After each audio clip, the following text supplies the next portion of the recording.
Hi, I'm Ashley and welcome to my channel. In today's video, we are going to be talking about 10 recent YA fantasy releases that I want to read. And these all came out between January and May of this year. And hopefully you'll also find some books on this list that interest you as well. I also apologize in advance in case I mispronounce any of the author names or the character names.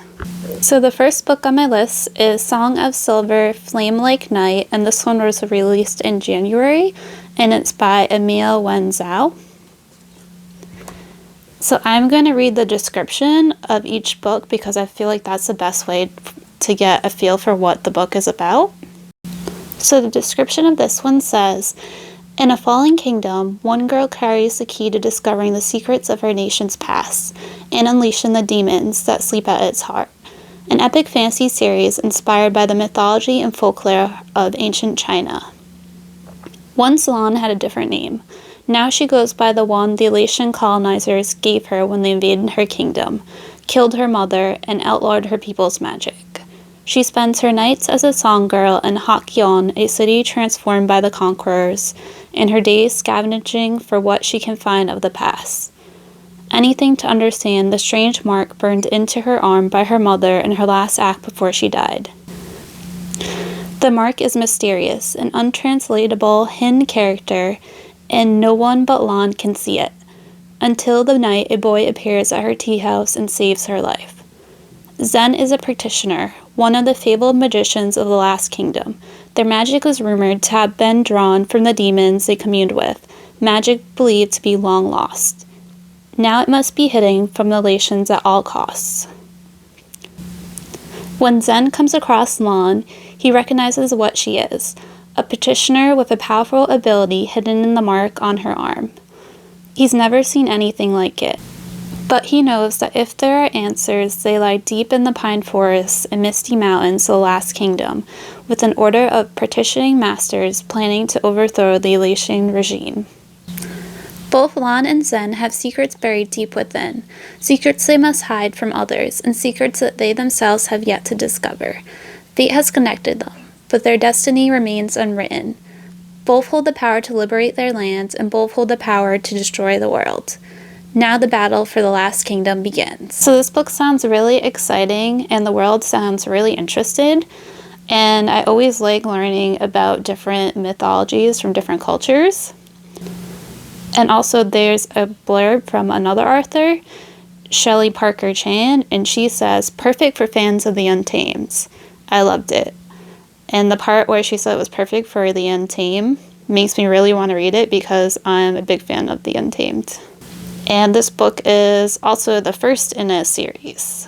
So the second book on this list, which also came out in January, is Queen Among the Dead by Leslie Livingston. So the description of this one reads, a stunning Celtic YA fantasy adventure set in the ancient kingdom of Ayr, inspired by the legend of the first true Queen of Ireland, perfect for fans of Shelley Maherne and Adrienne Young. In the kingdom of Ayr, banshees chill the air and water wights lurk in the rivers, but magic is outlawed by the king and jealously hoarded by his druid priests. Neve is the youngest daughter of the king, and Rowan is a druid's apprentice turned thief making a living by selling stolen spells. They should be enemies, but their shared hatred of the druids and a dark magic that has marked them both makes them unlikely, if uneasy, allies. When Ayr is threatened by a power struggle, Neve must seize the chance to take her rightful place on her family's throne with the help of Ronan and the realm's most dangerous outcasts. Their journey takes them to the outskirts of Ayr, where magic still runs free, and where an outlaw and a warrior princess might carve out a future with spells and swords. Leslie Livingston vividly reimagines Irish legends and fairy tales to craft a YA fantasy adventure that will captivate readers of Bridget Khmer and Tricia Levenseller. So this book again sounds very fascinating because you get Irish mythology, which I haven't really read much Irish mythology, so it'll be interesting to delve into that. And also there's magic and swordplay, so I'm here for that. And then since it talks about Neve and Ronan, maybe it'll be dual perspectives, and I'm always down for multiple perspectives. And then it also says that it's perfect for readers of Bridget Khmer, and I love her Cursebreaker series and Defy the Night, so that makes me want to read this book even more. So the third book on this list, which also came out in January, is Spice Road by Maya Abraham. So description for this one is, raised to protect her nation from the monsters lurking in the sands, 16-year-old Imani must fight to find her brother, whose betrayal is now the country's greatest threat. In the hidden desert city of Qualia, there is secret spice magic that awakens the affinity of those who drink the Misra tea. 16-year-old Imani has the affinity for iron and is able to wield a dagger like no other warrior. She has garnered the reputation as being the next great shield for battling jinn, ghouls, and other monsters spreading across the sands. Her reputation has been overshadowed, however, by her brother, who tarnished the family name after it was revealed that he was stealing his nation's coveted spice, a telltale sign of magical obsession. Soon after that, he disappeared, believed to have died beyond the Forbidden Wastes. Despite her brother's betrayal, there isn't a day that goes by when Imani doesn't grieve him. But when Imani discovers signs that her brother may be alive and spreading the nation's magic to outsiders, she makes a deal with the council that she will find him and bring him back to Qualia, where he will face punishment. Accompanied by other shields, including Taha, a powerful bestiar who can control the minds of falcons, she sets out on her mission. Imani will soon find that many secrets lie beyond the Forbidden Wastes and in her own heart, but will she find her brother? So this one sounds like another really exciting epic fantasy, and the magic system sounds like it's going to be very unique, and like that alone makes me want to read this book. And also the main character seems like she's going to be very powerful and just like an awesome female protagonist. So book number 4 is 7 Faceless Saints, which came out in February. Discover what's lurking in the shadows in this dark fantasy debut with a murder mystery twist, perfect for fans of Leigh Bardugo and Carrie Maniscalco. In the city of Ambracia, saints and their disciples rule with terrifying and unjust power, playing favorites while the unfavored struggle to survive. After her father's murder at the hands of the Ambracian military, Rosanna Lacertosa is willing to do whatever it takes to dismantle the corrupt system, tapping into her powers as a disciple of Patience, joining the rebellion and facing the boy who broke her heart. As the youngest captain in the history of Palazzo Security, Damien Ventori is expected to be ruthless and strong, and to serve the saints with unquestioning devotion.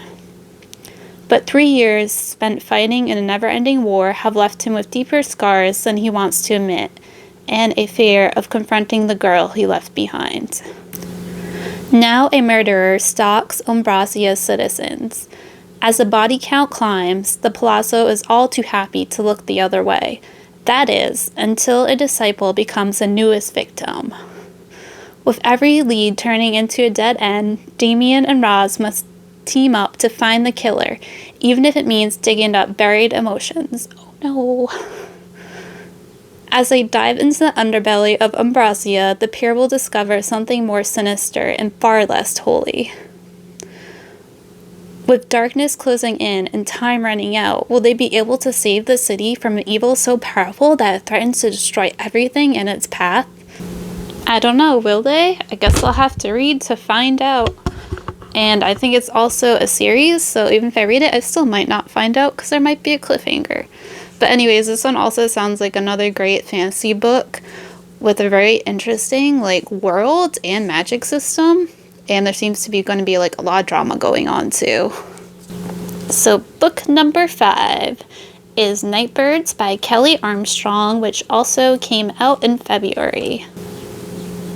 So description of this one reads, in a dazzling new fantasy world full of whispered secrets and political intrigue, the magic of woman is outlawed, but 4 girls with unusual powers have the chance to change it all.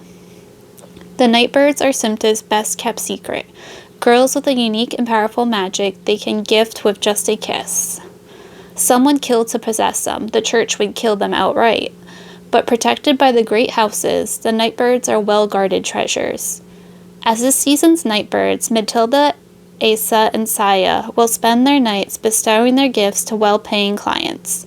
Once their season is through, they're each expected to marry a great house lord and become mothers to the next generation of nightbirds before their powers fade away. But as they find themselves at the heart of a political scheme that threatens not only their secrets, but their very lives, their future suddenly becomes uncertain. When they discover that there are girls like them and their magic is far more than they were told, they see the nightbird system for what it is, a gilded cage. Now they must make a choice, to remain kept birds or take control, remaking the city that dared to clip their wings. So again, this is another one that has like a very unique premise, and it also is kind of giving me Night Circus and Carnival vibes, and those are two books that I really loved, so I'm very intrigued by this one. So book 6 is The Witch and the Vampire by Francesca Flores, and this one was a March release. So the description for this one reads, The Witch and the Vampire is a queer Rapunzel retelling where a witch and a vampire who trust no one but themselves must journey together through a cursed forest with danger at every turn. Ava and Kay used to be best friends, until one night, 2 years ago, vampires broke through the magical barrier protecting their town, and in the ensuing attack, Kay's mother was killed and Ava was turned into a vampire. Since then, Ava has been trapped in her house. Her mother, Eugenia, needs her. Ava still has her witch powers, and Eugenia must take them in order to hide that she's a vampire as well. Desperate to escape her confinement and stop her mother's plans to destroy the town, Ava must break out, flee to the forest, and seek help from the vampires who live there. When there is another attack, she sees her opportunity and escapes. Kay, now at the end of her training as a flame witch, is ready to fulfill her duty of killing any vampires that threaten the town, including Ava. On the night that Ava escapes, Kay follows her and convinces her to travel together into the forest while secretly planning to turn her in. Ava agrees, hoping to rekindle their old friendship and the romantic feelings she had started to have for Kay before that terrible night. But with monstrous trees that devour humans whole, vampires who attack from above, and Ava's stepfather tracking her, the woods are full of danger. As they travel deeper into the forest, Kay questions everything she thought she knew. The two are each other's greatest threat and also their only hope if they want to make it through the forest unscathed. So this sounds like a very exciting book with both adventure and romance, and also sounds like it'd be perfect for spooky season because we got magic and witches and vampires. So book 7 is Midnight Strikes by Zeba Shanes, and this was also a March 2023 release. So the description of this one reads, in this explosive fantasy debut, a provincial girl must work with an infuriatingly handsome prince to escape a nightmarish curse that forces them to relive the same night over and over. 17-year-old Ines just wants tonight to end. As an outsider at the kingdom's glittering anniversary ball, she has no desire to rub shoulders with the nation's most eligible and pompous bachelors, especially not the notoriously roguish Prince Leo. But at the stroke of midnight, an explosion rips through the palace, killing everyone in its path, including her. The last thing Anna sees is fire, smoke, chaos, and then she wakes up in her bedroom, hours before the ball. No one else remembers the deadly attack or believes her warnings of disaster. Not even when it happens again and again and again. If she's going to escape this nightmarish time loop, Ines must take control of her own fate and stop the attack before it happens. But the court's gilded surface belies a rotten core, full of restless nobles grabbing at power, discontented commoners itching for revolution, and even royals who secretly dream of taking the throne. It's up to Ines to untangle these knots of deadly deceptions, if she can survive past midnight. So this one sounds very, very exciting and like a very extreme version of like Groundhog Day. and Gina Chen describes it as the time loop fantasy you never knew you needed, where this fairy tale ball is bloody and Cinderella is the final girl. So this one sounds like it's going to be very action-packed and fast-paced, with scenes that keep you on the edge of your seat. Book number 8. So book number 8 is Crown of Dawn, which is the first book in a fairy series called The Courts of Fae. And this one's also available on Kindle Unlimited. And this one is by C.M. McCann. So description of this one reads, "For the sake of the kingdom and any girl fated to come after. Every century, the first daughter of a human king must marry a Fae lord to satisfy their peace treaty. Ravenna is the next sacrifice, chosen at just 12 to marry the Lord of Dawn, but her parents have different plans. For the next 5 years, she trains to tear the Fae down from within. When Ravenna finally leaves the human world behind, she has an arsenal no girl has had before. Yet nothing is what it seems when she arrives. Wrapped in pastels, the darkness and danger in the Court of Dawn lurks mostly unseen. And with each step further into the world of the immortal Fae, Ravenna finds herself doubting her mission and everything she knows." So this one is giving me Bridge Kingdom vibes and A Court of Thorn and Roses vibes. So I feel like this one will be a good book for fairy fans. So book number 9 is A Hunger of Thorns by Lily Wilkinson. And this was an April release. And the description of this one reads, "Be swept away by a lush, witchy tale about forbidden magic and missing girls who don't need handsome princes to rescue them. Perfect for fans of the Hazelwood." Maud is the daughter of witches. She spent her childhood running wild with her best friend Odette, weaving stories of girls who slay dragons and save princes. Then Maud grew up and lost her magic, and her best friend. These days, magic is toothless, reduced to glamour patches and psychic energy drinks found in supermarkets and shopping malls. Odette has always hungered for forbidden, dangerous magic, and 2 weeks ago she went searching for it. Now she's missing, and everyone says she's dead. Everyone except Maud. Storytelling has always been Maud's gift, so she knows all about girls who get lost in the woods. She's sure she can find Odette inside the ruins of Sicklehurst in an abandoned power plant built over an ancient magical forest. A place nobody else seems to remember is there. The danger is, no one knows what remains inside Sicklehurst either, and every good story is sure to have a monster. So this one sounds like a very fascinating, dark fairy tale vibe book, which I'm totally here for. And also the world and the magic system also seem like they're going to be very interesting. It almost seems like a dystopia magic world.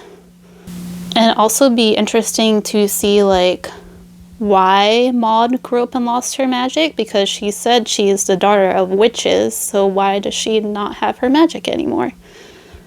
But I guess I'll have to read it to find out. So time for book 10, the final book of this list, which is also good because I am losing my voice. So book 10 is Spellbound by F.T. Lukens, which came out in April.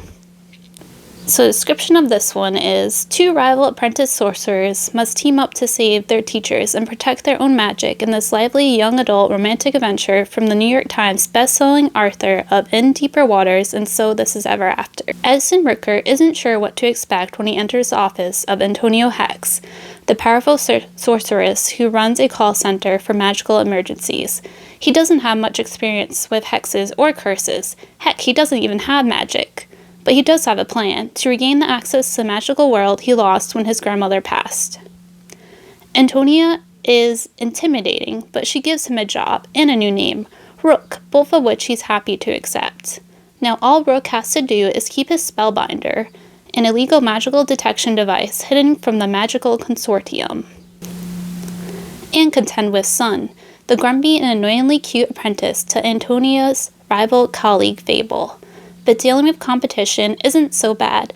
As Sun seems to pop up more and more, Rook minds less and less. So this one seems like it's going to be a really cute book set in a fantasy setting with, again, an interesting magical setting.